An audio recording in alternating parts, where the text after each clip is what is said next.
আমাদের state government, West Bengal state government Ayushman Bharat স্কিমটা launch করছে ওয়েস্ট বেঙ্গলেও, যেটা অ্যাকচুয়ালি সেন্ট্রাল গভর্নমেন্টের স্কিম ছিল।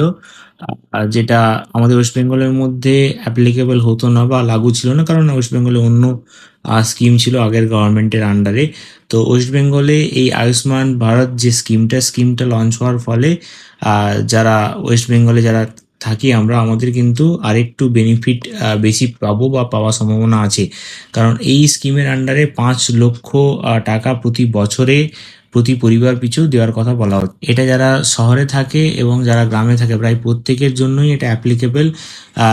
এর মধ্যে যারা অলরেডি কিছু স্কিম অ্যাভেল করছে বা কিছু হেলথ স্কিম অ্যাভেল করছে, তাদের কাছেও অপশন থাকবে। তারা যদি চায় এই স্কিমে তারা চলে আসতে পারে, আয়ুষ্মান ভারতে তারা চলে আসতে পারে।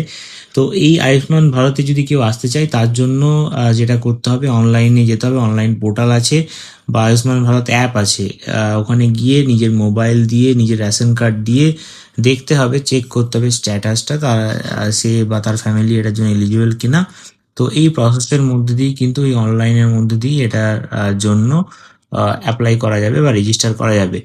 আর এর মধ্যে দেখা যাবে যে যে যার রিজিয়নে কোন কোন ইম্প্যানেলড হসপিটালস আছে, মানে কোথায় কোথায় চেক আপ করানো যাবে আয়ুষ্মান ভারতের আন্ডারে। তো যেহেতু এইমাত্র লঞ্চ হচ্ছে বা এই সবে এটা ওয়েস্ট বেঙ্গলে অ্যাপ্লিকেবল হচ্ছে, তাই জন্য একটু সময় লাগবে যে কোন কোন হসপিটাল বা কোন কোন জায়গায় আয়ুষ্মান ভারতটা অ্যাপ্লিকেবল বা আয়ুষ্মান ভারতের ফেসিলিটিসগুলো পাওয়া যাবে সেটা জানার জন্য।